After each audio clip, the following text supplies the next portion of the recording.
Assalamualaikum warahmatullahi wabarakatuh. Biar tambah semangat karena memang cukup dingin. Bismillahirrahmanirrahim. Assalamualaikum warahmatullahi wabarakatuh.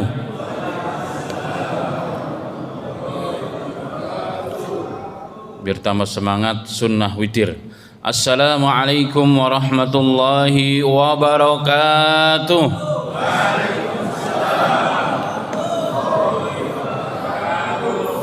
Alhamdulillahi rabbil alamin. Alhamdulillahi alladhi hadana lihada wa ma kunna linahtadiya laula an hadana Allah. Allahumma salli wa sallim ala habibina sayyidina wa maulana Muhammad sallallahu alaihi wasallam wa ala alihi wa ashabihi at-tayyibin wa tahirin wa man sanna bi sunnatihi ila yaumiddin. Yaqulullahu tabaraka wa ta'ala ya ayyuhalladzina amanu ittaqullaha haqqa tuqatih wa la tamutunna illa wa antum muslimun. Wa qala laqad kana lakum fi rasulillahi uswatun hasanatun liman kana yarjullaha wal yawmal akhir wa dzakarallaha katsira. Amma ba'd. Pertama dan utama tentunya wajib bagi seorang hamba untuk selalu bersyukur kepada Allah Subhanahu wa taala atas segala limpahan rahmatnya, karunia, hidayah, inayah Allah Subhanahu wa taala, bil khusus di tempat yang barokah ini, yang mulia ini, di waktu yang sangat berkah. Allah Subhanahu wa taala masih memudahkan langkah kaki kita. Allah memudahkan kita bangkit dari mati kecil kita dan Allah kumpulkan di rumah Allah Subhanahu wa taala walaupun dalam kondisi agak sedikit dingin. Ini merupakan nikmat yang terbesar dari Allah Subhanahu wa taala. Laula hidayah wa taufik minallahi taala mastama'na fi hadzal masjid mubarak. Jika bukan karena taufik hidayah Allah Ta'ala, mustahil, tidak mungkin kita dapat berkumpul di masjid yang mulia dan berkah ini. Karena yang wajib kita ucapkan selalu bersyukur kepada Allah. Alhamdulillahi rabbil alamin. Semoga Allah menerima ibadah kita dan Allah terus memperbaiki kita semua hingga akhir hayat kita, dan kita semua insyaallah Ta'ala diwafatkan dalam kondisi terbaiknya, yakni husnul khatimah. Amin amin amin ya rabbal alamin.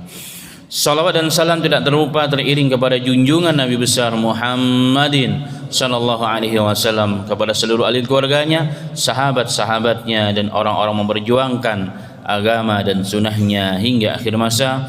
Allahumma ja'alna minhum ya rabbal alamin.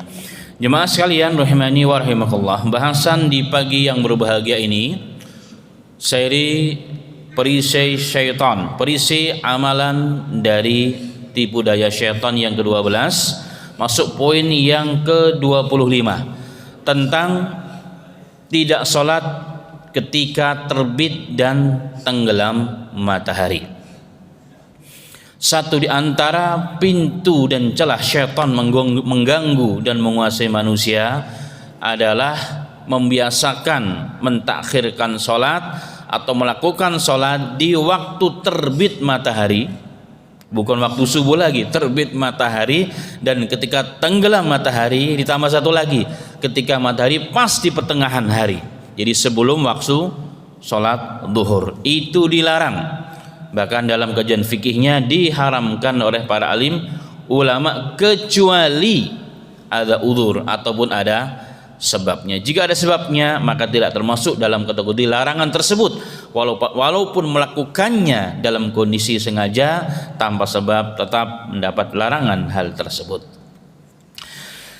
Dalilnya adalah hadis yang dikeluarkan oleh Imam Muslim dan Imam Bukhari dalam sahih mereka berdua. Rasulullah sallallahu alaihi wasallam pernah bersabda, la taharru bisolatikum tulu'i syamsi wala ghurubaha fa innaha tatlu'u biqarni syaitanin. Janganlah kalian mengerjakan salat ketika matahari terbit. Ketika matahari terbit dan ketika matahari tenggelam. Larangan tersebut kemudian Rasulullah menyebutkan sebabnya Sebabnya fa innaha tatlu'u bi qarnai syaitan. Karena kedua waktu tersebut adalah ketika atau bertepatan dengan terbitnya dua tanduk syaitan. Dalam teks yang lain, la tusalli inda dulu'i syamsi wara inda ghurubiha. Janganlah kalian salat saat terbit dan tenggelam matahari. Fa innaha tadlu taghrubu ala qarni syaitan. Sesungguhnya saat itu sedang terbit dan tenggelam pada dua tanduk syaitan. Wasallu baina dzalika ma syi'tum, dan salatlah kalian di antara keduanya yang kalian mau. Hadis ini juga sahih, diriwayatkan dalam kitab Abu Ya'la, dalam musnadnya Al-Bazzar dan lain sebagainya. Suatu ketika seorang sahabat Nabi Muhammad sallallahu alaihi wasallam, Anas bin Malik, kita ketahui bersama Anas bin Malik adalah abdi dalamnya Nabi. Kalau dalam istilah pondok pesantren, abdi dalamnya Nabi atau abdi dalamnya Pak Kiai. Dia berkhidmat kepada Nabi Muhammad ketika beliau masih sangat belia hingga wafatnya Nabi Muhammad sallallahu alaihi wasallam. Maka di kemudian hari beliau menjadi ulama yang begitu besar, yang anaknya ratusan dan dunianya sangat begitu berkah. Nah, beliau ditemui oleh Al-A'la bin Abdurrahman di rumahnya di Basrah, di Basrah. Hari ini masuk ke wilayah Irak. Jadi beliau berhijrah ke sana. Ketika selesai saja salat zuhur, dan kebetulan rumah beliau di samping masjid. Jadi kebiasaan orang-orang soleh zaman dahulu memang selalu memilih tempat yang dekat dengan tempat ibadah. Salah satunya apa? Agar dimudahkan oleh Allah dan tidak ada alasan. Kalau rumahnya jauh kan alasan jauh. Oh, ternyata sudah iqamat. Ya, ternyata ini dan itu dan sebagainya. Tapi kalau samping masjid maka nggak ada lagi uzur. Kalau tidak ke masjid kebangetan. Baik. Maka beliau mengatakan, jadi Anas bin Malik bertanya kepada sahabat ini Al-A'la bin Abdurrahman, tabi'in, bil kalangan tabi'in, apakah kalian sudah salat asar? Beliau mengatakan, kami baru saja selesai salat zuhur. Jawab Al-A'la tadi. Anas memerintahkan mereka untuk salat asar setelah mereka salat. Jadi berarti mereka mentakhirkan salat zuhurnya hingga menjelang salat asar. Maka setelah itu langsung disuruh salat asar. Anas berkata bahwa ia pernah mendengar Nabi Muhammad SAW bersabda, tilka salatu munafik. Kalau kalian selalu mentakhirkan salat asar, padahal mampu diikhtiarkan untuk salat asar di awal waktu, biasa mentakhirkan salat asar. Beliau mengatakan sallallahu alaihi wasallam, ini Nabi Muhammad yang mengatakan, ya, langsung fatwanya dari Nabi kita, sang sahibu syariah yang padanya lah turun syariah, sallallahu alaihi wasallam, tilka salatul munafiq, itu salatnya orang munafik. Di sini insyaallah tidak ada. Di sini orang-orang soleh dan soleha semua. Alhamdulillah ya rabbil alamin. Yajlisu yarqubu syams hatta idza kanat baina qarni syaitan qama fanaqaraha arba'an la yadhkurullaha fiha illa qalila. Kalau orang biasa mentakrifkan salat asar, dan ini merupakan ciri tanda alamat orang munafik, dia menunggu syaitan, dia menunggu waktu tenggelam matahari, hampir tenggelam matahari. Itulah waktu di mana terbit tanduk syaitan. Maka dia faqama, dia berdiri dalam salat, fanaqaraha, seperti ayam sedang memakan biji-bijian. Jadi begitu cepat geraknya. Kan ada orang sholat ekspres, tiba-tiba udah selesai, udah sholat sudah. Nggak sampai 2 menit, masya Allah. Untuk handphone berjam-jam, untuk sholat 2 menit. La haula wala quwata illa billahil aliyil azim. Inilah fitnah akhir zaman ma'asal muslimin. Nah, orang ini karena biasa mentakhirkan sholatnya dipercepat, seperti ayam mematok biji-bijian, sholat 4 rakaat begitu sebentar. Dan pada sholat tersebut yang harusnya ingat kepada Allah, karena sholat itu tujuannya adalah apa? Untuk mengingat Allah.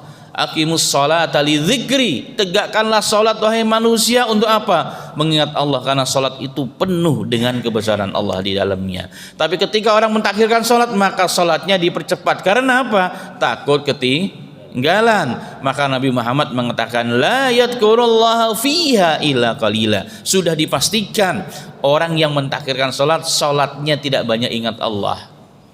Masya Allah. Hadis ini ajib jemaah sekalian.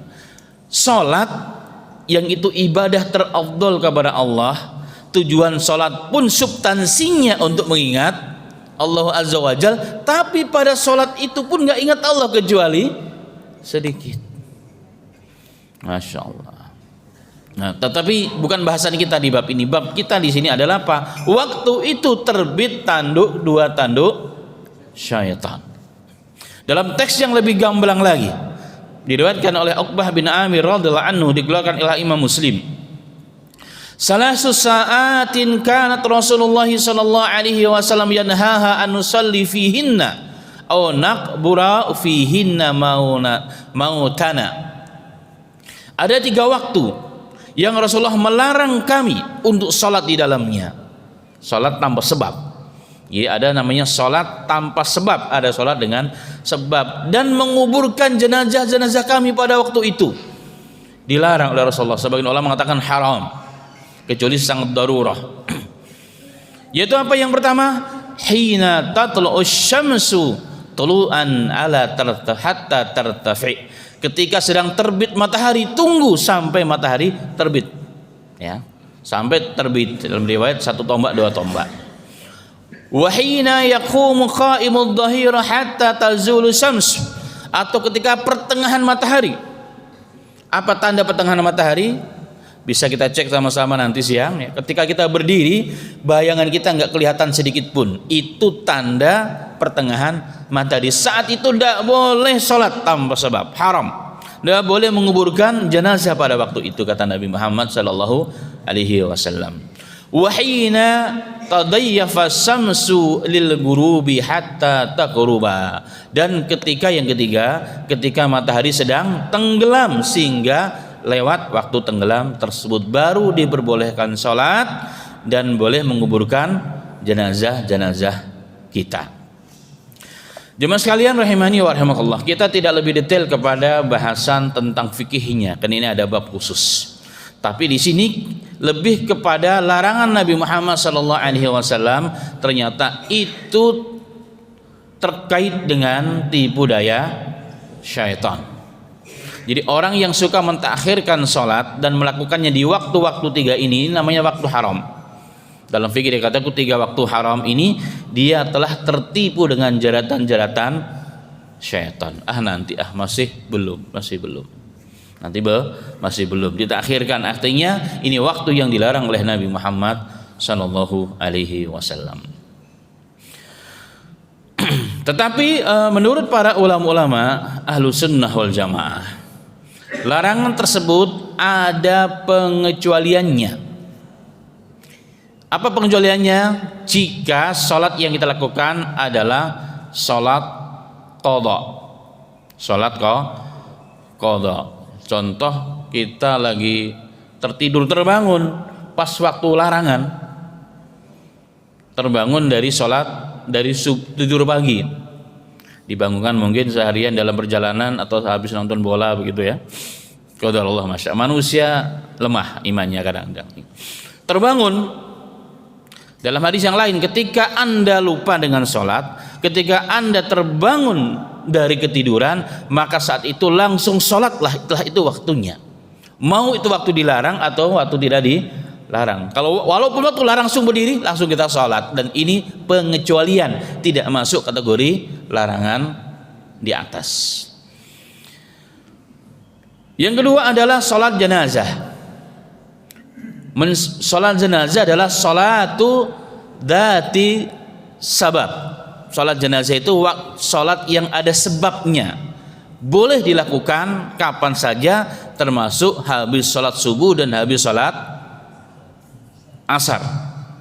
Sholatnya diperbolehkan saat tenggelam matahari, apalagi jika ditakutkan akan terjadi perubahan yang dahsyat kepada korban.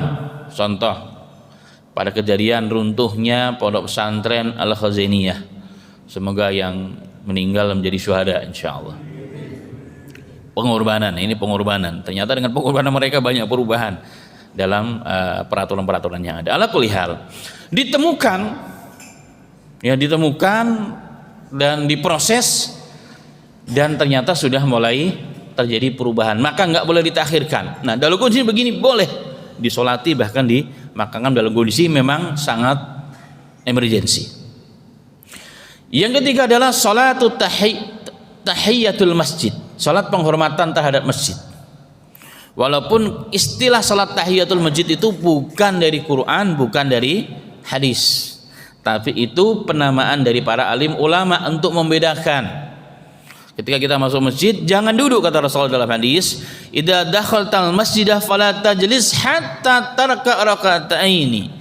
Jika kamu masuk ke dalam masjid, maka jangan duduk kecuali kamu salat 2 rakaat. Sedikit keluar bab fikihnya. Bagaimana kalau kita masuk ke masjid kayak tadi, ternyata sudah sudah selesai azan, kita pilih qobliyah subuh atau 2 rakaat tahiyatul masjid. Gimana jemaah kira-kira selama ini yang kita dengar? Gimana Pak Haji? Salat qobliyah tidak wajib, sunnah juga. Tahiyatul masjid perintah, Rasulullah mengatakan jangan duduk kecuali sholat 2 rakaat. Nah, ini sering terjadi pertanyaan berulang-ulang, bingung. Pertama, kalau jawaban singkat, ini sebenarnya babnya fikih ya, nah, ada ustadz fikihnya tentunya, nanti boleh ditanyakan kembali. Pertama, sebagaimana tadi saya katakan, bahwa penamaan sholat tahiyatul masjid adalah bukan dari Quran, bukan dari hadis, tetapi menurut penamaan para ulama. Untuk apa? Membedakan. Sebagaimana tidak ada dalam Quran dan hadis itu rukun sholat, rukun itu nggak ada. Ini hanya untuk memudahkan memahami, klarifikasikan tentang masalah-masalah dalam agama. Maka jemaah sekalian, Rasulullah hanya mengatakan jangan duduk kecuali sholat 2 rakaat, sholat apa aja. Maka ketika kita masuk ke dalam masjid, ternyata waktunya hanya cukup 2 rakaat untuk qobliyah, maka niat qobliyah dalam hati, niat yang ini tadi, maka sudah tercover kedua sholat tersebut, sudah cukup. Bahkan kalau kita masuk masjid ternyata sudah iqamat, sudah la ilaha illallah, imam sudah sawu wa'tadilu sawu sufufakum fa inna taswiyata sufufi min tamamis shalah, lurus apakah barisan. Apakah kita perlu 2 rakaat dulu atau bagaimana? Langsung sholat kayak subuh, maka kewajiban jangan duduk kecuali sholat 2 rakaat sudah masuk dalam sholat subuh. Bahkan di zaman Al-Hasan Al-Basri, di zaman Imam Al-Hasan Al-Basri, seorang Sayyidul Tabi'in, ada seorang yang sholat lebih dari 2 rakaat sebelum subuh. Nah, daripada nganggur sholat lagi maka ditegur oleh Imam Al-Hasan Al-Basri, wahai fulan, apakah kamu sholat subuh 4 rakaat? Apakah kamu sholat subuh 4 rakaat? Ini seorang pemimpin para tabi'in. Yang ditanya tadi agak ngeles, dia ngeyel, masa saya masuk neraka gara-gara sholat? Imam Al-Basri mengatakan, kamu tidak akan masuk neraka karena sholat, tapi kamu khilaf dengan sunnahnya Rasulullah. Artinya sholatlah 2 rakaat, habis itu kalau ada waktu doa. Kenapa? Karena antara adzan dengan iqamat adalah waktu yang tidak tertolak jika kita berdoa. Artinya tidak susah-susah ya. Masuk masjid ada waktu 2 rakaat, habis itu doa. Nah, itu lebih sesuai dengan tuntunan Nabi kita Muhammad sallallahu alaihi wasallam. Baik, nah, tahiyatul masjid kapan saja kita masuk ke dalam masjid maka bolehkan, apalagi kalau Masjidil Haram ya. Apalagi kalau Masjidil Haram. Yang berikutnya sujud tilawah, walaupun sujud tilawah bukan sholat ya. Kemudian sholat gerhana. Sholat gerhana boleh dalam kondisi apapun, karena ini merupakan sunnah Nabi Muhammad sallallahu alaihi wasallam. Ini sekilas ya tentang tinjauan dari fikihnya. Kemudian berapa waktu sih kurang lebihnya begitu ya? Tentang waktu-waktu yang dilarang. Dalam beberapa catatan fikih para alim ulama kita, waktu tenggelam waktu tenggelam matahari, waktu terbit matahari, jadi setelah azan ya, setelah azan kemudian sholat ya, kemudian sholat, jadi setelah selesai sholat kurang lebih ya 20-30 menit jadi selesai sholat lah, kalau sholatnya itu standar seperti kita. Dan waktu terbit matahari itu kurang lebih 10-15 menit saja. Makanya kenapa harus hati-hati yang biasa melakukan sholat isyraq, yaitu sholat terbit matahari, bukan tasabuh atau bukan melakukan sholat yang dilarang oleh Rasulullah. Sholat isyraq itu sholat yang dilakukan setelah terbit matahari hakikatnya, bukan saat terbit matahari. Dan itu kurang lebihnya ya, waktunya hanya 5-10 menit saja ya, 10-15 menit, dan dipastikan telah terbit matahari melebihi sekitar 1 tombak. Jadi terbit matahari salah satu udah terbang kurang lebih 1 tombak. Kalau kita dirikan sesuatu itu kurang lebih 1 tombak panjangnya. Ini kurang lebihnya. Begitu juga karena dalam ini jemaah sekalian, banyak orang-orang yang terlalu bersemangat untuk melakukan sholat isyraq, ternyata dia tidak hati-hati melakukannya pas waktu terbit matahari. Bukan sunnah yang dia dapatkan, tapi justru haram. Haram. Ini perlu diperhatikan sekali. Lebih baik ditakhir sedikit, dipastikan. Alhamdulillah sekarang hampir setiap masjid sudah ada jam waktu, sudah ada timernya begini. Alhamdulillah sangat menolong sekali ya, sangat menolong sekali. Dan itu harus dipastikan. Begitu juga saat tenggelam matahari juga waktunya kurang lebih 10-15 menit, dipastikan ya, dipastikan. Jadi azan subuh itu ya telah dipastikan matahari telah tenggelam ya, telah tenggelam.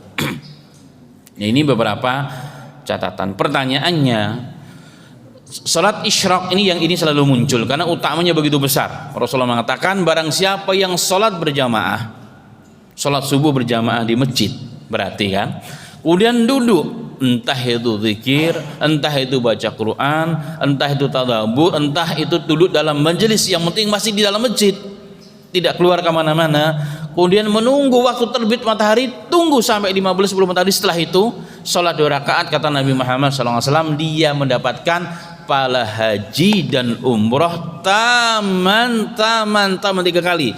Pahala haji dan umroh yang didapatkan sempurna. Sehingga nanti jemaah sekalian, banyak orang yang belum diberikan kesempatan oleh Allah untuk berkunjung ke rumah Allah, Mekah dan Madinah, umrah ataupun haji. Tapi ketika di akhirat nanti diberikan pahala ribuan pahala haji dan umrah. Kenapa? Karena setiap selama hidupnya di dunia ini tidak pernah telat taklin Sabtu dan Ahad menjadi istiqomah, sampai sebelum keluar dari majelis dia sholat 2 rakaat. Pahalanya didapatkan oleh orang tersebut. Saya nulis buku saat membangun masjid, judul bukunya Pahala Haji dan Umroh Tanpa ke Mekah. Nah, salah satu amalannya adalah apa? Istiqomah sholat isyraq, dan di situ saya tulis tentang tata caranya dan hukum-hukumnya. Dan harus berhati-hati, jangan sampai terlalu bersemangat sehingga masuk waktu yang dilarang oleh Nabi kita Muhammad Sallallahu Alaihi Wasallam. Nah, yang ingin diperjelas, berapa sih jaraknya kurang lebihnya? Para ulama kita mengatakan kurang lebih 90 menit dari azan subuh. Dari azan subuh, waktu masuk fajar shadiq namanya, ketika kelihatan fajar, jadi di wilayah timur itu udah cerah, tempat terbit matahari di sini berarti Indonesia, di wilayah timur udah cerah, itu namanya fajar shadiq, ditandai dengan azan subuh biasanya. Itu kurang lebih 90 menit, kurang lebihnya 90 menit, itulah waktu. Kalau sudah lewat bagaimana, boleh nggak boleh? Berarti sudah masuk awal sholat duha. Karena sebagian ulama ada perbedaan antara sholat duha, sholat awabim, dan juga sholat isyraq. Tapi dalam mazhab Syafi'iyah Salat isyraq berbeda dengan salat-salat yang lain, pahalanya berbeda menurut Nabi kita Muhammad sallallahu alaihi wasallam, dan semuanya ada keutamaan tersendiri. Baik. Kemudian jemaah sekalian rahimani wa rahimakumullah. Ini yang menjadi catatan penting kita bersama adalah kenapa dilarang melakukan salat di waktu-waktu yang 3 tadi. Rasulullah mengatakan itulah waktu di mana waktu terbitnya 2 tanduk syaitan, dan di tengah hari juga itu waktu ibadahnya orang-orang musyrik.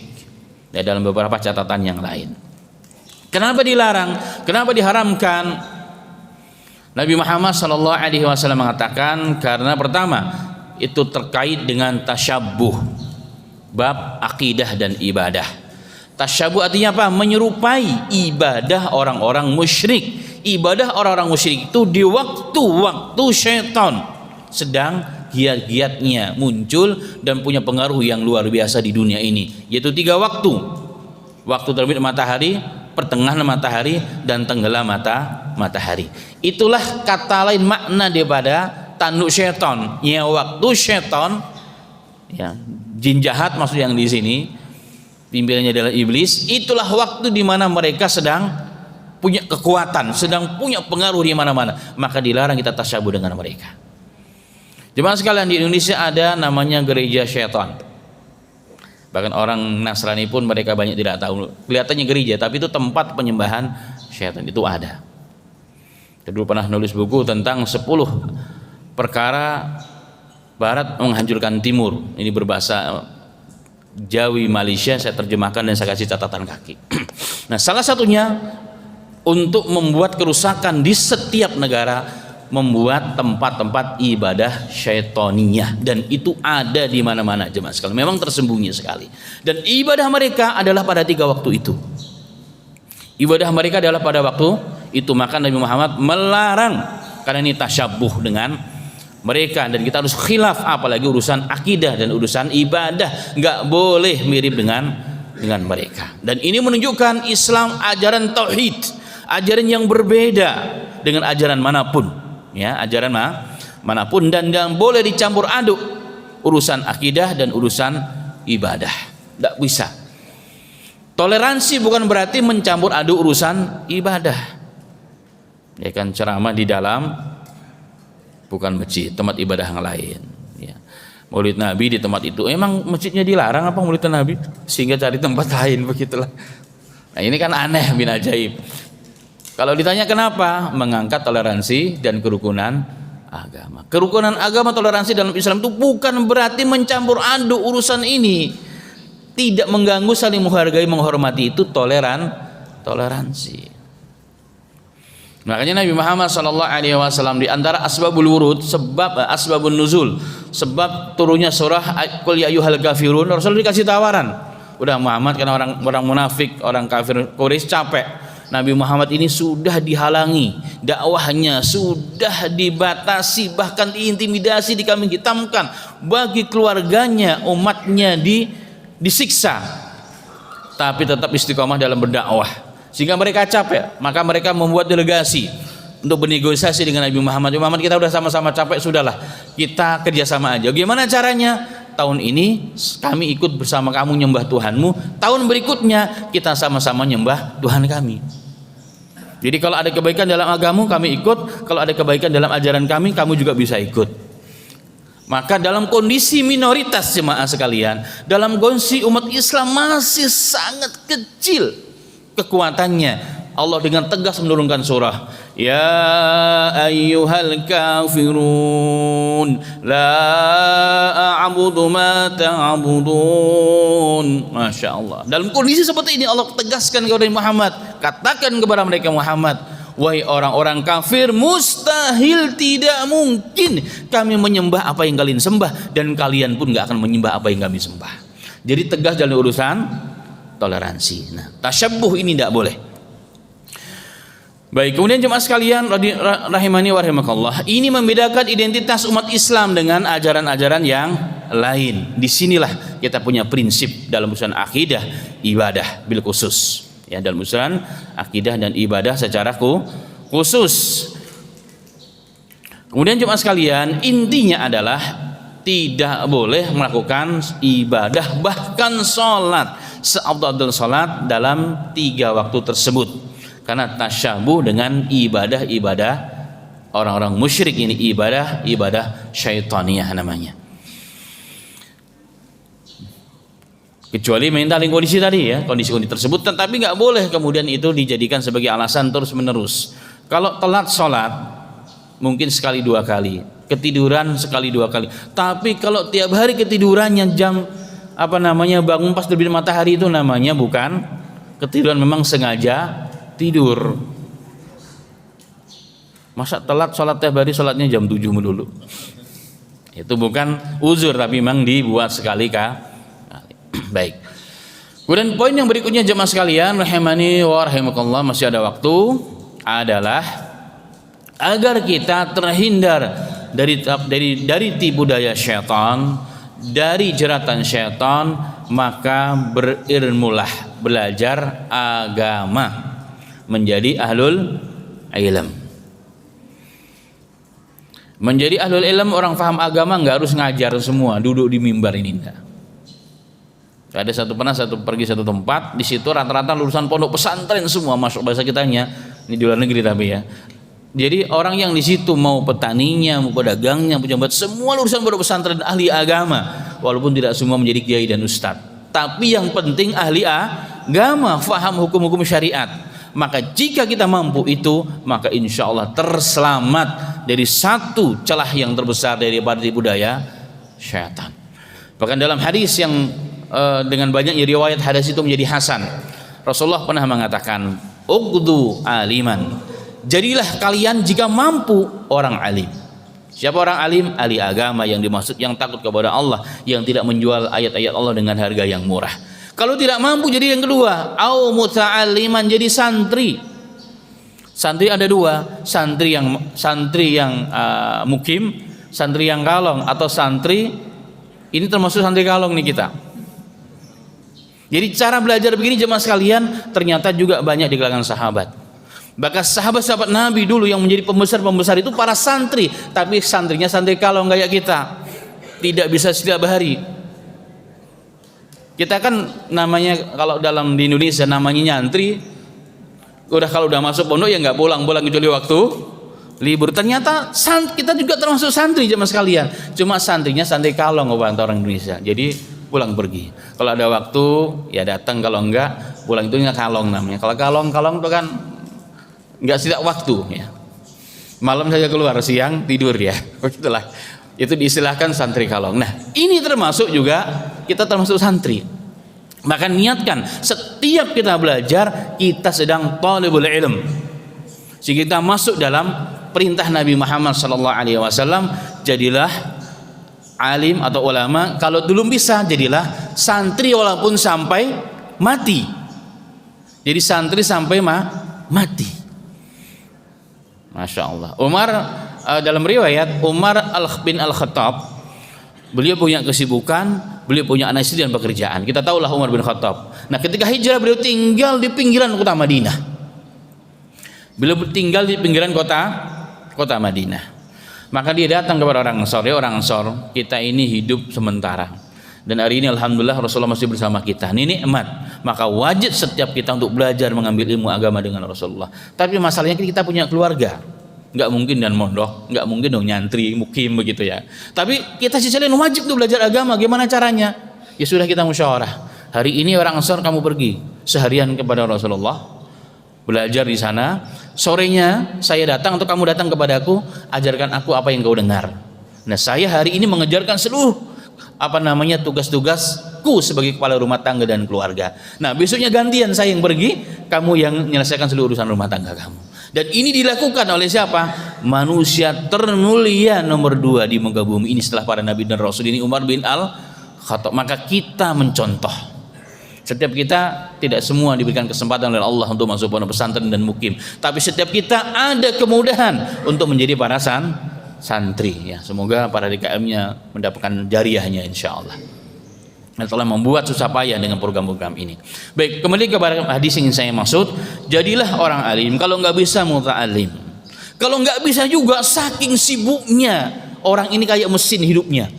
Kayak di negara non muslim kan hidup mereka kayak mesin, 24 jam kerja, 24 jam itu kayak mesin.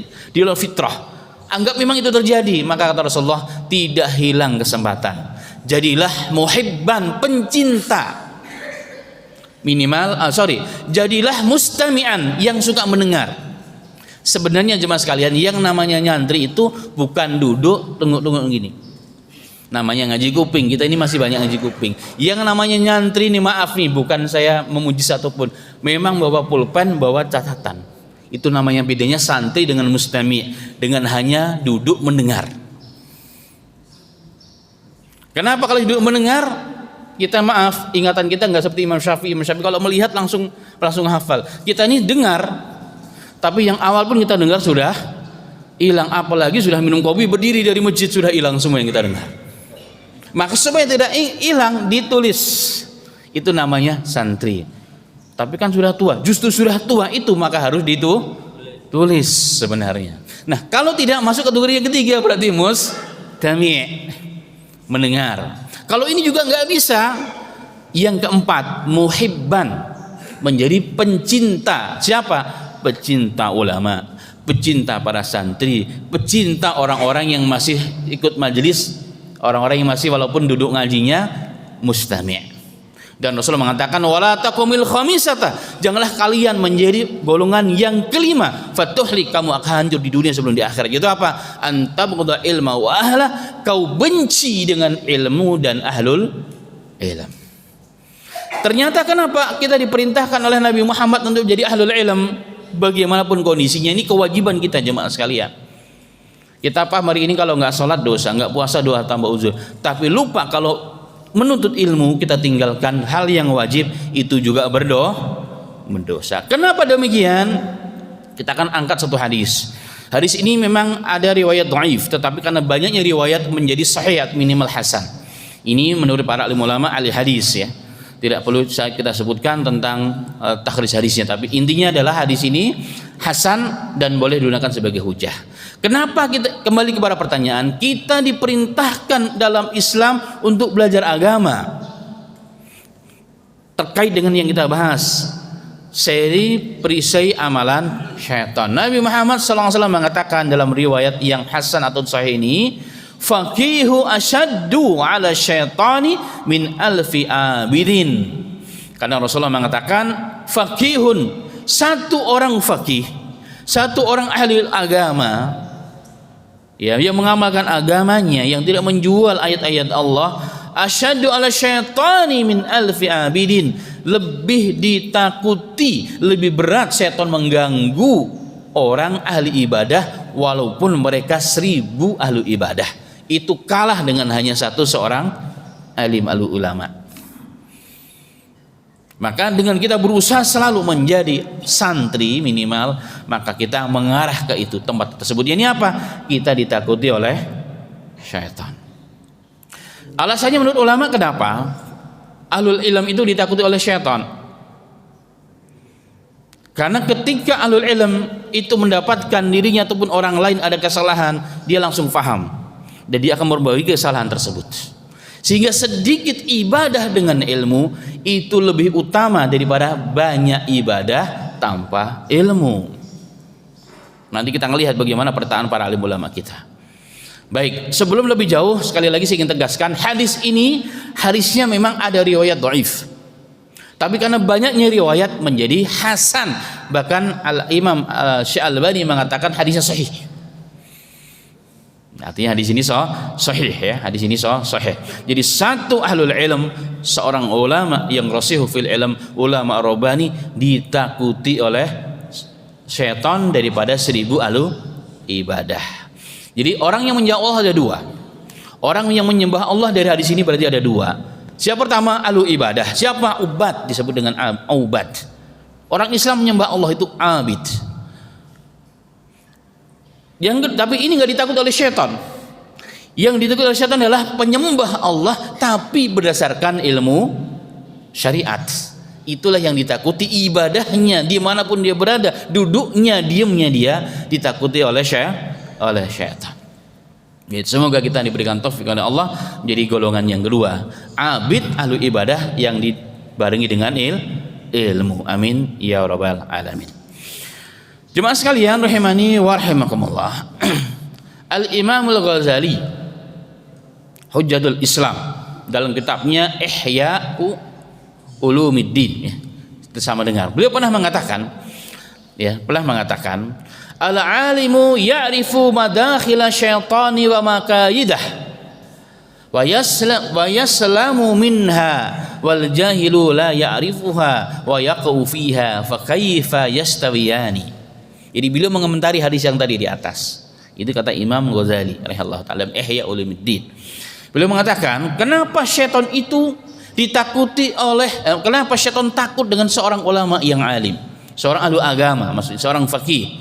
Beliau mengatakan karena al-alim, seorang ulama, ya'rifu madakhila syaitan. Dia tahu pintu dan celah bagaimana syaitan mengganggu manusia. Dia tahu itu. Wa makaidahu, dan tipu dayanya dan jeratan-jeratannya. Dia tahu betul. Sehingga apa? Dia dapat selamat daripada tipu daya tersebut. Dia langsung ngeh, wah syaitan ini. Ini syaitan, sehingga dia menjauhkan diri pada hal tersebut. Menjadi pada hal tersebut. Contoh lah, gampangnya contoh. Ketika kita sudah wudu, ya, sudah wudu masuk ke masjid. Tiba-tiba ketika masuk masjid mau sholat, kayak batal apa enggak?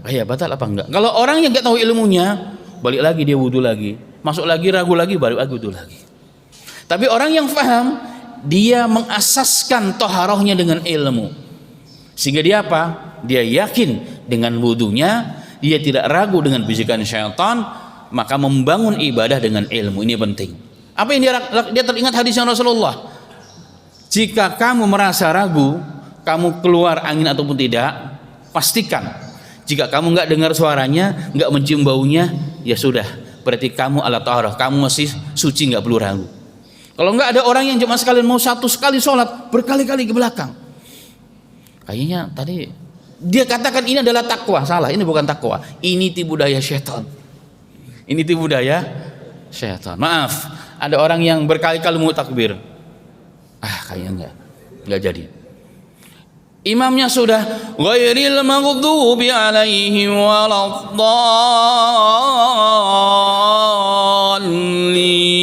semua, amin. Ini masih astagfirullahaladzim. Itu tipu daya syaitan, kasihan dia. Ini yang dimaksud kata Imam Al-Ghazali. Jadi orang yang alim paham celah-celah pintu masuk syaitan, sehingga dia dapat menutupi dan dia selamat daripada tipu daya syaitan. Wal jahilu la ya'rifuha, dan orang yang jahil dia tidak paham, urusan wudu aja nggak beres-beres dia, berjam-jam. Akhirnya satu hari setelah itu dia malas ibadah. Kenapa?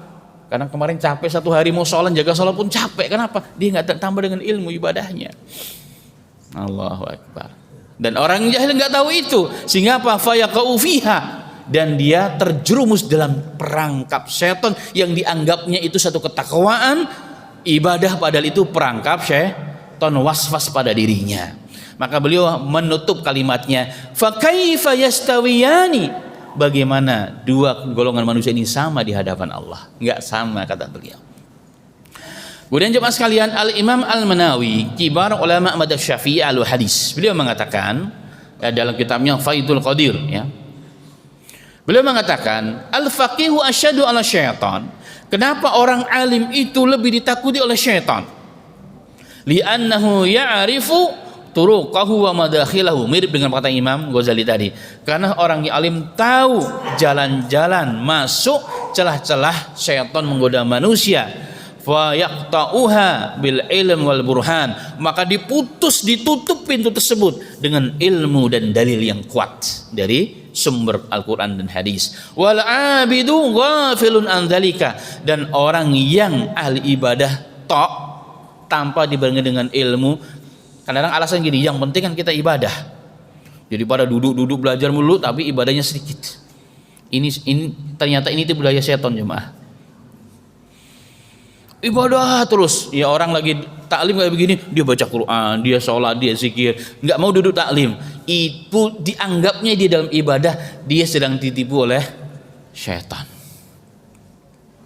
Ditipu oleh syaitan. Makanya ada hadis dalam Sahih Bukhari, jemaah sekalian, Rasulullah pernah menggambarkan dalam satu majelis. Tiba-tiba datang 3 orang. Yang satunya melihat, oh ada celah, di tengah langsung duduk. Yang keduanya dia malu-malu. Saya agak malu-malu dilihat Pak DKM, dikiranya sok nyantri lagi kan. Akhirnya duduk paling belakang. Yang terakhir dilihat, kayaknya udah penuh nih kayaknya. Dia cari alasan, padahal masih banyak ada tempat. Akhirnya dia pulang. Setelah selesai Rasulullah memisalkan, wahai saudaraku, wahai jemaahku, tahukah kalian ada 3 manusia tadi kemari? Dan saya ingin misalkan, yang pertama dia datang menyambut, datang dengan semangat kepada Allah, Allah menyambutnya. Yang kedua dia malu, Allah pun malu dengan dia. Yang ketiga dia berpaling dari majelis ilmu, maka Allah pun berpaling darinya.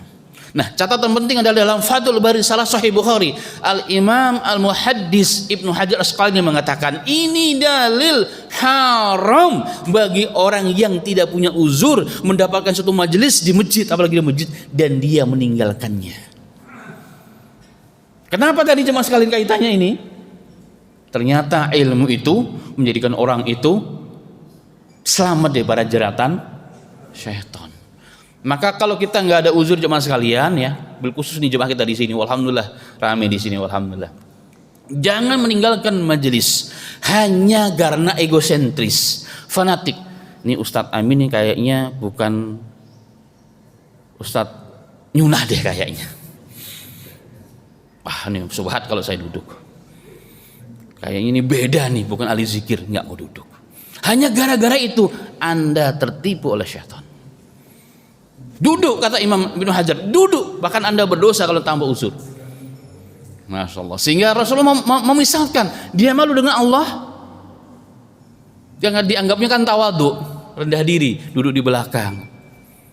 Kata Rasulullah dalam hadis yang lain, siapa yang suka menjauh ya, menjauh dengan berbagai macam bisikan syaitan tadi itu, tawadhu dan rendah diri, maka Allah pun akan tinggalkan dia.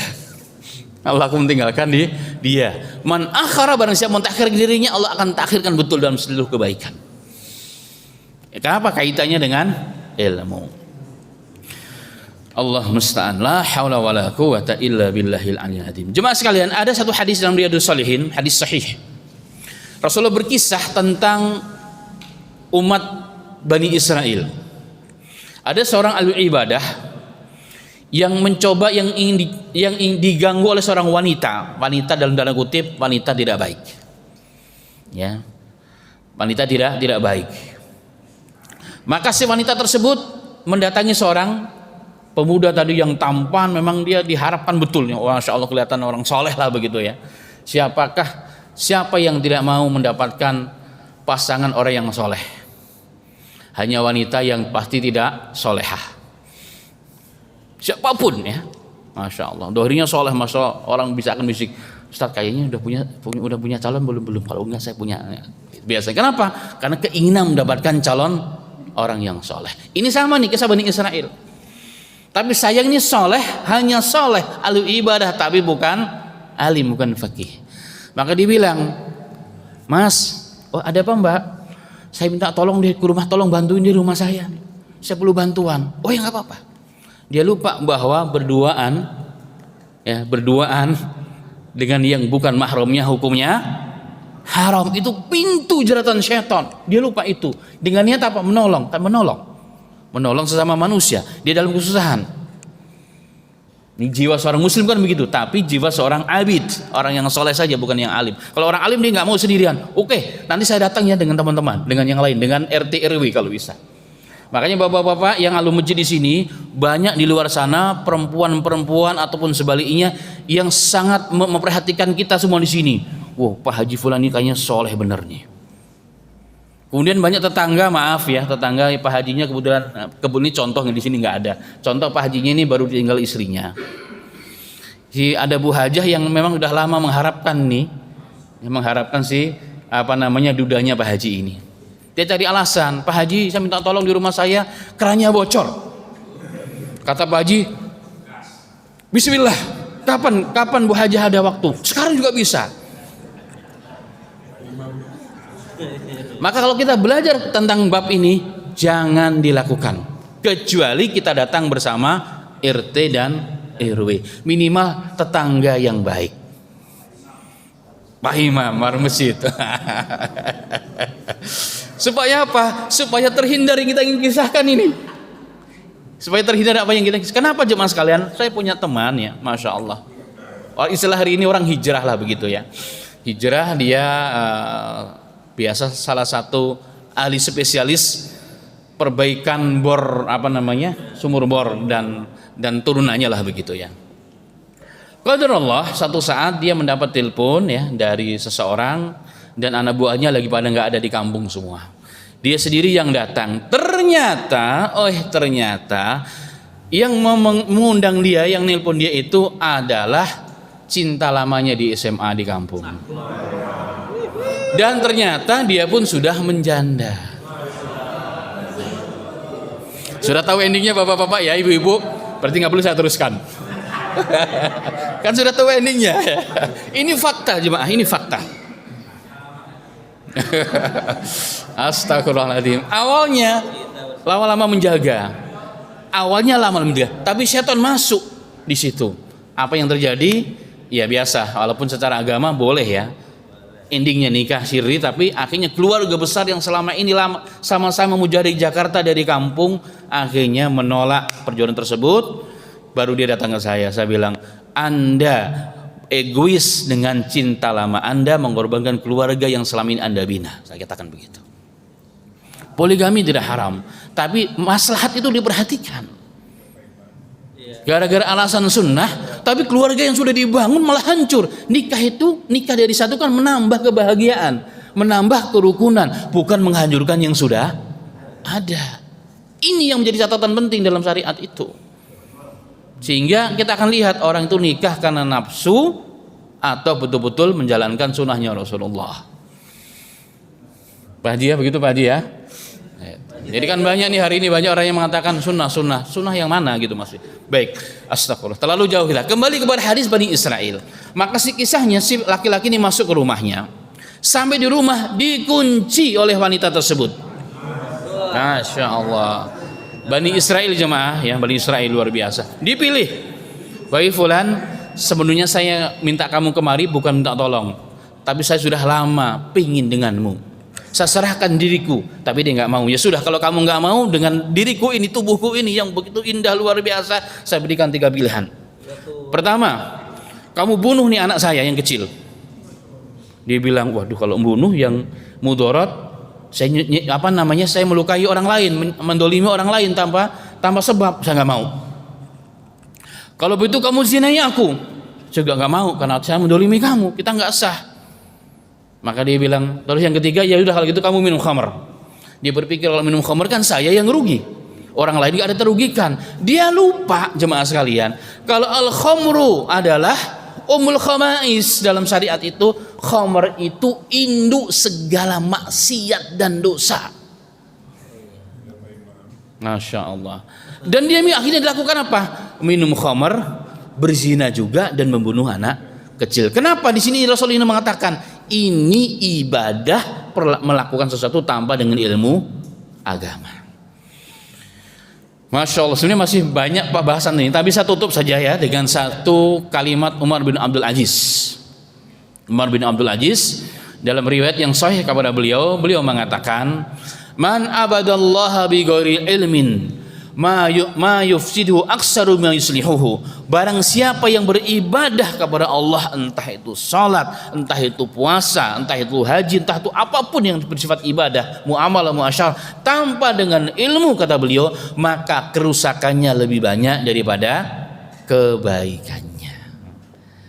Bukan berarti kemudian saya belum jadi ulama nggak mau sholat, nggak begitu maksudnya, tidak. Artinya terus kita tingkatkan ibadah kita, tapi jangan merasa aman cukup. Yang penting saya sudah haji, sudah umrah, sudah merasa ibadah sudah lengkap. Oh jangan, tingkatkan terus. Tapi kan saya sudah tua, sudah pensiun. Justru semakin senja umur seseorang harus semangat ngajinya. Kalau dulu kan ada istilah ngaji waktu kecil, waktu tua ngamalin, enggak sekarang. Sekarang semakin tua harus semakin semangat Ngaji kenapa? Ternyata hari ini kita beribadah, berislam hanya keturunan tanpa landasan ilmu. Itu yang membuatkan kita tidak merasakan nikmatnya ibadah, nikmatnya berislam. Semoga Allah selamatkan kita semua. Amin ya rabbal alamin. Demikian ya bahasan kita di pagi yang berbagi ini, agar kita selamat daripada jeratan daripada syaitan. Yang pertama, jangan lakukan sholat di waktu-waktu yang dilarang oleh Rasulullah. Dan yang berikutnya, jadilah orang ahlu agama, orang-orang yang faqih, orang yang selalu belajar, tidak menutup diri, sehingga insya Allah banyak pintu syaitan telah syaitan kita akan tutup, dapat kita hadapi dengan benar. Demikian, semoga bermanfaat. Alhamdulillah, jazakallahu khair pada Ustaz Abu yang berusaha menyampaikan pelajarannya terkait masalah riset dari syaitan. Mudah-mudahan apa yang disampaikan menjadi pelajaran untuk kita. Ada pertanyaan? Silakan satu. Ya, Pak Dija, 2,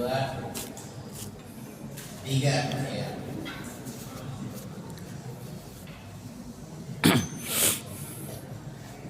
Assalamualaikum warahmatullahi wabarakatuh. Waalaikumsalam. Terima kasih Ustaz. Tentunya banyak yang saya serap dan sangat berfaedah. Namun ada beberapa yang ingin saya tanyakan. Jadi yang terkait dari ceramah Ustaz mengenai jauh dekatnya kita tinggal di masjid.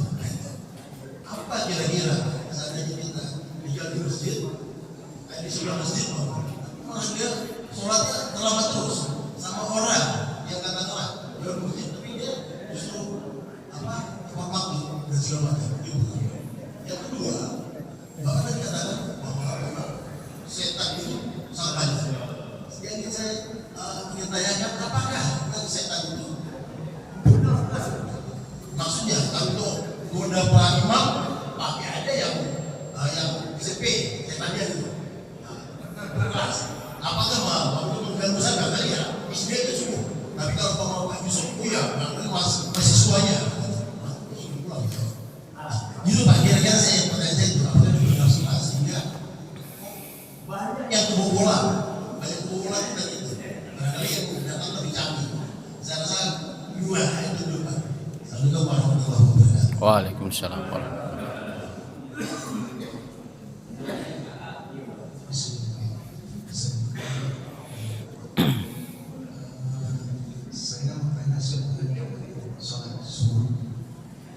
Sholat subuh itu syaratnya apa?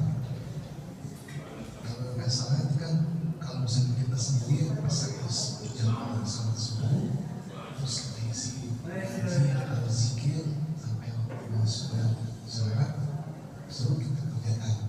Atau setelah sholat subuh ada majelis bisa kita kerjakan. Tapi kalau misalnya tidak dikerjakan selalu di masjid, terus mereka kerjakan di rumah, itu sendal. Salat isyraqnya. Iya. Oke. Terus yang kedua, tadi sebenarnya kita tuh ngantri wajib. Artinya dari lahir sampai mati kita wajib untuk belajar. Wajib kita punya guru. Nah, kalau misalnya kita bisa seperti tadi ada pengajian masih kita tinggalkan, itu kita wajib. Itu mana kalau yang sampai meninggalkan itu?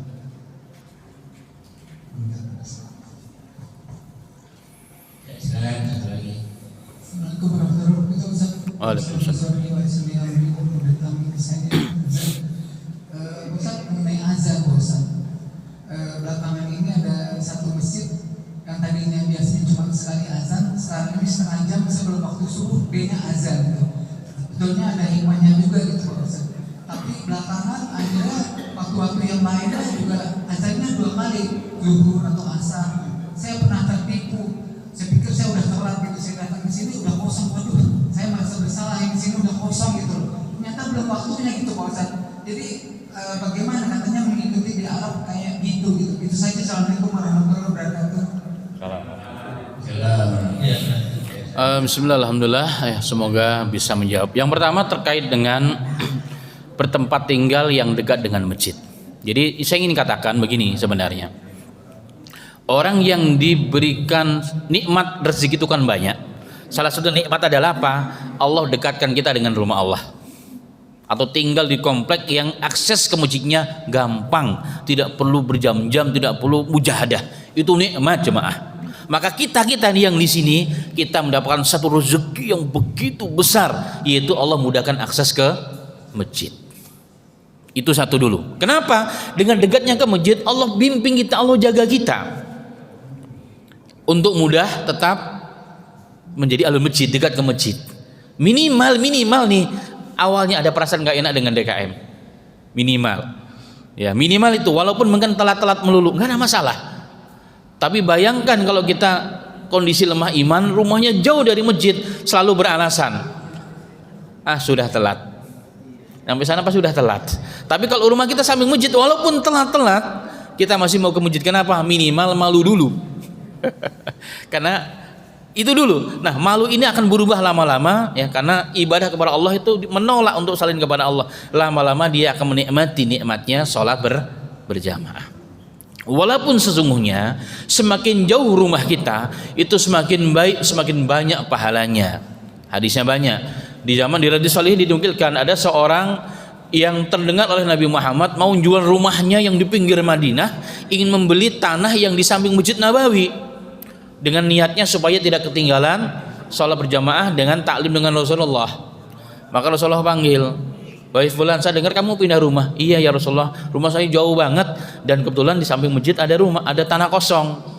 Maka Rasulullah mengatakan, sesungguhnya semakin jauh rumah kamu, setiap langkah menghapuskan dosa. Dalam riwayat, langkah itu juga meninggikan derajat. Semua akan ditutup kebaikan, dan kamu mengumpulkan seluruh kebaikan jika rumah kamu jauh dan istiqamah. Maka hadis itu mengatakan, setelah Rasulullah mengatakan demikian, dia katakan, "Ya Rasulullah, saya nggak jadi jual rumah, saya nggak mau pindah ke samping masjid." Sehingga dikatakan oleh rawi ini, tidak ada seorang sahabat yang lebih jauh rumahnya yang tinggal di Madinah tapi istiqomah ke masjid kecuali itu, si fulan itu. Pertanyaannya adalah, bagaimana dengan kita? Iman kita itu tidak seperti sahabat. Kita jangan menantang. Hadisnya kan sunnah, rumahnya jauh. Oke. Tapi masalahnya kamu bisa istiqomah enggak? Jangan-jangan selalu cari alasan untuk membolehkan diri tidak ke masjid. Maka lebih baik mendekat ke masjid. Kenapa? Karena iman kita lemah. Kalau ke masjid charge minimal kalau Pak Imam buka pintu masjid dengar. Jadi nggak enak. Emang rasanya kayak lama-lama ini baru sholat azan lagi. Tapi satu saat insya Allah itu hakikatnya Allah sayang. Kenapa Allah dekatkan kita dengan masjid? Itu yang pertama. Makanya alhamdulillah hari ini banyak ya komplek-komplek yang masjidnya bagus, biasanya akan diisi oleh orang-orang muslim. Di tempat kami di Anggrek Loka, kita dulu minor. Kita dulu 30%, alhamdulillah sekarang sudah 50%. Kenapa? Karena mereka banyak meninggalkan, dan alhamdulillah rata-rata orang datang ada masjidnya bagus, saya mau tinggal di situ. Nah, ini kenapa? Itu bukti cinta kita kepada Islam. Seharusnya, maka nikmat begitu besar yang luar biasa yang tidak bisa diukur dengan apapun. Pensiun semakin senja tapi dekat dengan rumah Allah. Jadi jalan ke surga itu lebih gampang jemaah sekalian. Ini nikmat ya, nikmat Allah. Jangan pernah merasa terganggu. Tapi ini nikmat dari Allah Subhanahu wa taala. Baik, yang kedua tentang apakah syaitan itu bertingkat-tingkat? Iya.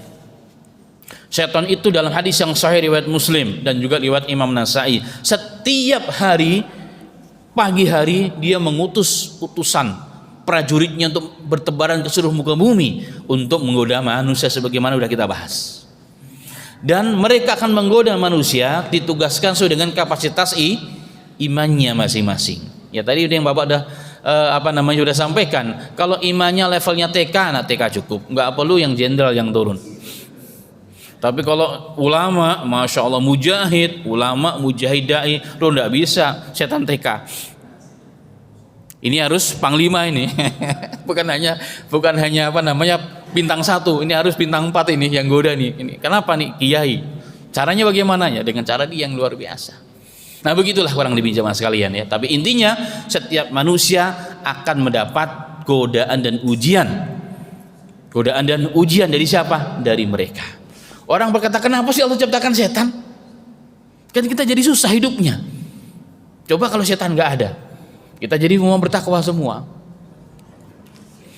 Ya, karena setan memang diciptakan oleh Allah untuk menggoda, untuk apa? Ngetes iman kita. Allah mengatakan, jangan kamu cukup mengatakan amanna wa hum la yuftanun, padahal kamu belum diuji oleh Allah. Setan itu tuh menguji, ini orang pantas masuk surga ataupun tidak.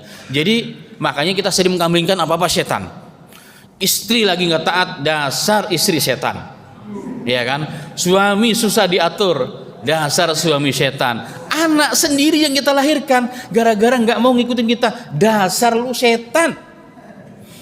Kalau anak sekarang kan pinter, saya setan berarti bapakku dan ibuku juga setan.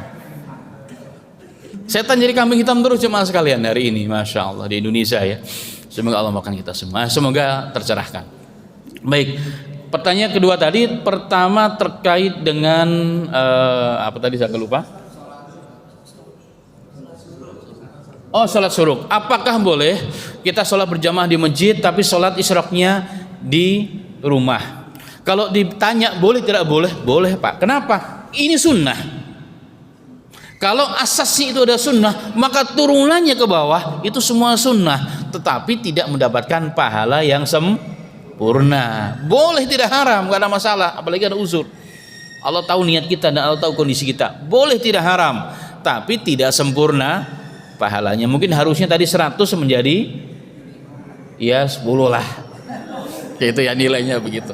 Nah, ini juga menjawab para ibu-ibu, para umahat ya, yang mungkin banyak kesibukan di rumah, ya mungkin ikut sholat berjamaah atau bahkan enggak sholat berjamaah, tapi ingin melakukan sholat isyraq. Bagaimana? Boleh enggak? Kalau saya jawab dalam buku saya itu boleh, enggak ada masalah.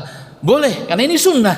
Maka syarat-syaratnya pun menjadi sunnah. Allah Maha tahu, Allah tidak bakhil, rahmat Allah itu luas, tetapi memang tidak sempurna. Karena syaratnya adalah sholat berjamaah di masjid, tidak kemana-mana, terus tunggu sampai terbit matahari 1 tombak.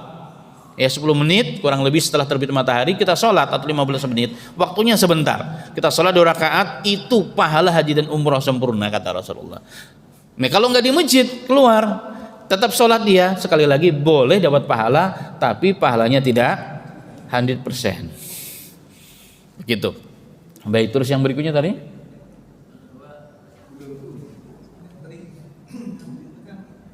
kewajiban menuntut ilmu agama. Baik, tadi saya katakan bahwa menuntut ilmu agama bukan hanya saat kita SD dan SMP, SMA, kuliah. Kalau perintah Quran, perintah hadis, belajarlah. Bagi siapa? Setiap kita yang masih hidup. Walaupun ada catatan, saya koreksi, kewajiban belajar bukan dari semenjak lahir jemaah. Kan katanya menuntut ilmu dari lahir, dari buayan sampai liang lahat. Ya enggak bisa orang belajar masih dalam buayan. Yang wajib mengajarkan orang tuanya kepada anak itu, tapi kewajiban anak itu belajar agama setelah balik. Dan kalau orang bilang lahat bisa belajar nggak bisa. Jadi kapan kewajiban belajar? Ketika masih ada kesempatan setelah balik, sebelum meninggal dunia, wajib belajar. Itu satu. Nah, meninggalkan majelis tanpa udzur, kalau berujuk kepada pernyataan Al-Imam Ibnu Hajar Al-Asqalani dalam Fathul Bari Sahih Bukhari, dalam hadis sahih itu, maka dianggap berdosa. Karena ada majelis tanpa udzur ya. Tanpa udzur, lebih baiklah saya tidur aja lah daripada dengerin Ustadz Amin ngomongnya kepanjangan kalau ngaji. Tidur aja di rumah. Tanpa ada uzur. Tahu dalam hatinya, Allah Maha tahu dalam hatinya dan niatnya. Walaupun kita yang melihat, nggak boleh mengatakan, oh munafik lu katanya, ada taklim kok kamu pergi. Nggak boleh kita kasih uzur. Dia mungkin semalaman tadi baru tugas, baru pulang. Kan banyak Pak, saya punya tetangga, setiap saya berangkat mau ngaji jam 3 atau setengah 4, kan saya berangkat tuh, ingin ngajar di pondok atau di luar, biasanya baru manasin mobil, dia baru datang pasti. Nah, orang-orang begini kita nggak boleh langsung menjustifikasi orang munafik ini nggak pernah ke masjid. Kenapa? Memang dia baru nyampe, baru tidur, baru istirahat, azan, sering telat tinggal ke masjid. Nah, kita memberikan uzur pada orang lain, tetapi dan tidak boleh menuduh, itu yang paling penting. Baik. Kemudian pertanyaan dari Bapak tadi terkait dengan azan lebih dari 1. Ya, ada hadis sahih, terutama azan 2 azan sebelum sholat subuh 15-20 menit atau paling lama setengah jam. Itu sunnah Nabi Muhammad sallallahu alaihi wasallam. Bahkan di zaman dahulu yang paling konsisten dengan sunnah ini mazhab Syafi'iyah. Tapi sayangnya hari ini mazhab Syafi'iyah jarang. Kami dulu alhamdulillah sebelum masjid kami dirampas oleh orang-orang yang zalim, kami hidupkan itu, Pak. Kami buat surat dulu kepada masyarakat seluruh masjid-masjid wilayah kami setengah tahun kami sosialisasi tentang sunnahnya itu, bagaimana tinjauan agama dan mazhab Syafi'iyah.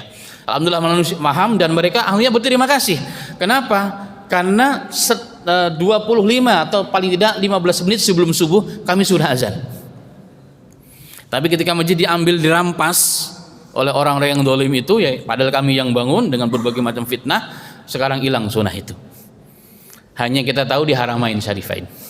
Kalau kita umrah dan haji, ya kita baru dengar di sana. Tapi yang disunahkan hanya sebelum subuh. Tujuannya dalam hadis yang sahih riwayat Bukhari dan Muslim adalah apa? Untuk mengistirahatkan orang yang sedang qiyamul lail, supaya di penghujung malam itu istirahat.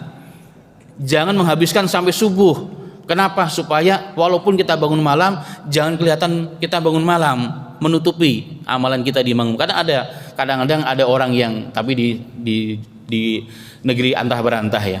Kalau setiap di kantor,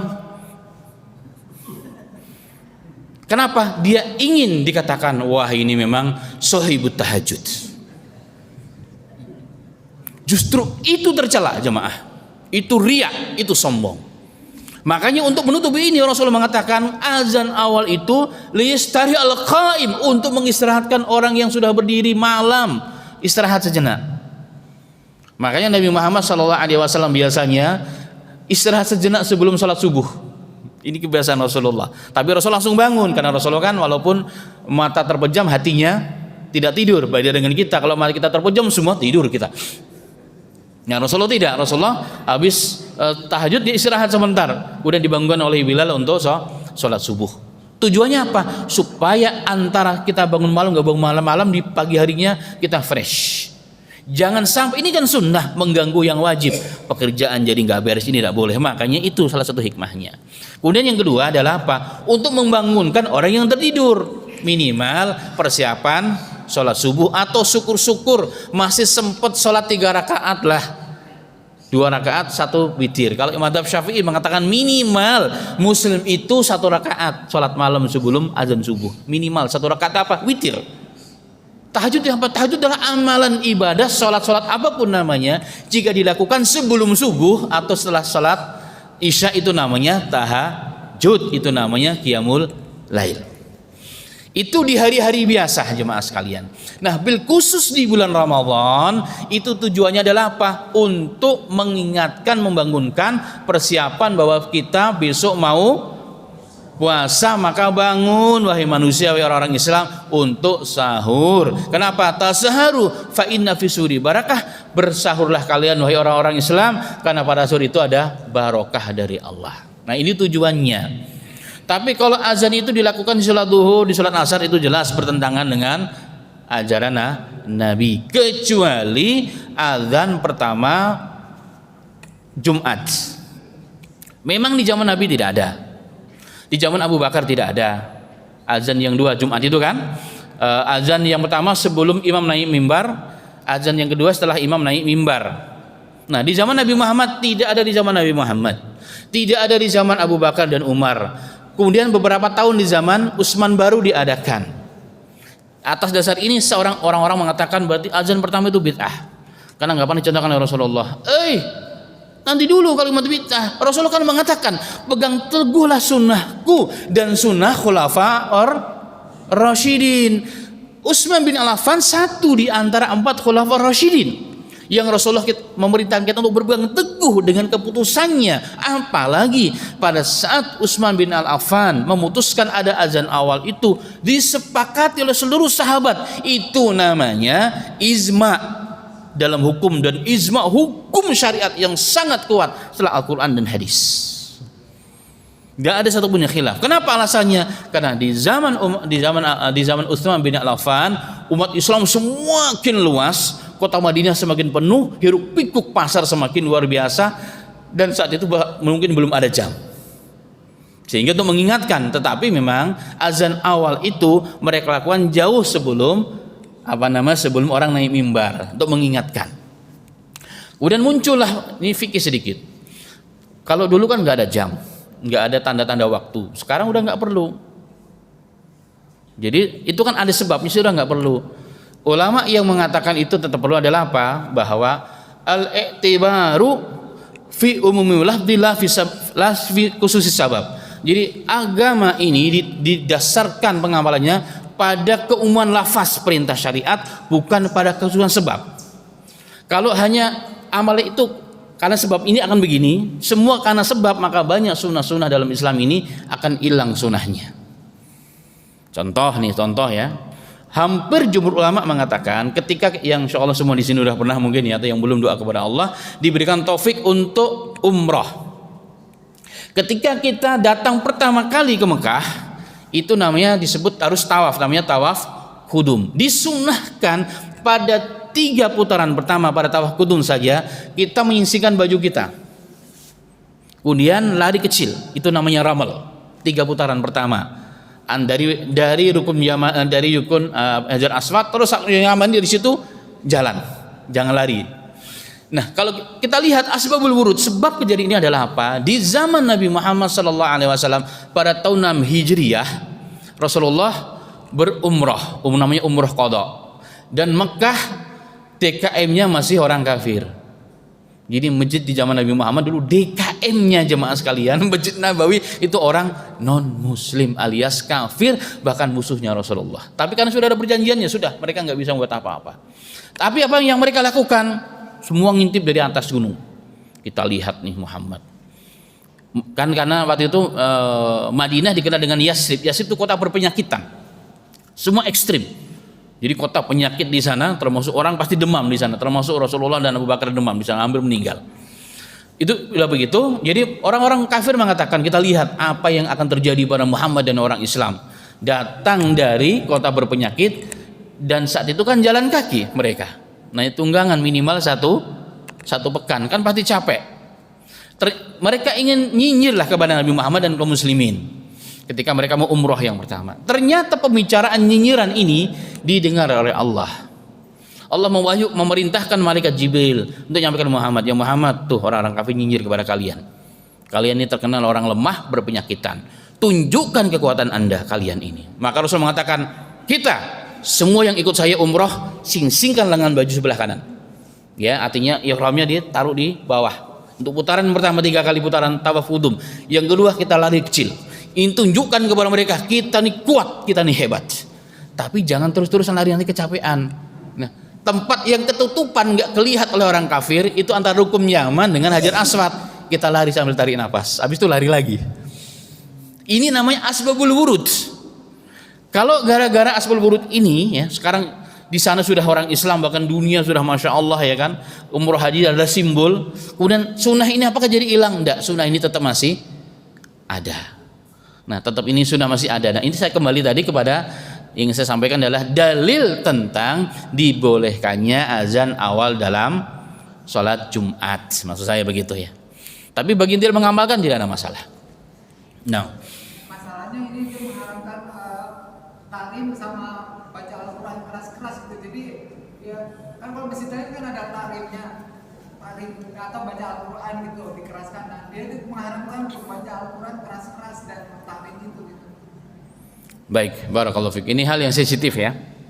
Memang dalam hal ini 2 sudut pandang. Pertama adalah syiar. Jika mayoritas masyarakatnya orang Islam, mereka tidak terganggu, maka ulama-ulama mengatakan, fadhal, silahkan, nggak apa-apa. Karena tadi fungsinya mengingatkan. Tapi kalau kita hidup di minoritas, masyarakat masalah terganggu ya dan sebagainya, maka memang ibadah-ibadah sebelum sholat itu perlu dicatat. Artinya perlu diperhatikan. Karena kan kita hidup di Indonesia, negara yang berdasarkan Pancasila, negara yang Bhinneka Tunggal Ika, yang isinya bukan orang Islam doang. Bahkan banyak orang Islam juga kalau azan orang marah, apalagi yang tidak Islam. Ini juga perlu diperhatikan. Artinya jangan sampai mengganggu orang lain. Ya, kenapa? Karena Rasulullah masuk ke masjid satu saat, yang ini baca Quran keras, yang ini sholatnya. Rasulullah mengatakan, woi kaum muslimin, kalian sedang bermunajat kepada Allah, bicara kepada Allah, nggak usah keras-kerasan ganggu orang yang lain, nggak boleh. Ibadah masing-masing. Apalagi maaf ya, orang baru datang kerja, ini kalau di wilayah kami kan banyak non muslim ya, baru datang kerja, kemudian ada yang sakit dan sebagainya, tiba-tiba baru mau istirahat menjelang subuh di masjid ramai sekali. Udah begitu suaranya kenceng luar biasa ya. Ini kan ada unsur mengganggunya. Nah, ini yang begini-gini perlu diperhatikan. Mungkin dikecililah volumenya ya kan. Semuanya faidah semua dapat.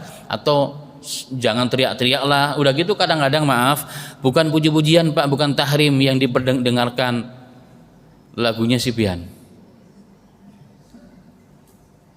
Kadang-kadang musik. Nah, ini yang jadi masalah. Artinya melampaui batas. Artinya ini hukum bisa diadaptasikan, disesuaikan tentunya dengan melihat sikon dan kondisinya. Begitu ya. Allahu a'lam. Mengharamkan gimana Pak Ustaz? Itu diharamkan sama itu, sama pengurusnya. Mengharamkan baca Al-Quran atau taklim gitu. Ya perlu diskusi dulu. Perlu ngaji balik. Perlu ngaji lagi untuk sama-sama kita belajar ya, kita belajar. Artinya ini hukum-hukum yang perlu tidak bisa langsung dijustifikasi. Karena ada unsur, ada sebab yang lain yang itu perlu diperhatikan. Begitu. Barakallahu fikum wa jazakallahu khair. Saya kira cukup, Pak. Ya, alhamdulillah. Kegagalan terima kasih sekali lagi untuk kerja. Semoga apa yang disampaikan menjadi pelajaran untuk kita semua. Dan jangan lupa untuk besok pagi Mukarram Ustaz Syamsul Arifin. Mudah-mudahan kita diberi kesehatan dan kesempatan untuk bisa hadir pada acara taklim pagi. Dan marilah taklim kita pada pagi hari ini sama-sama kita tutup dengan hamdalah dan doa kafaratul majlis. Alhamdulillah rabbil alamin.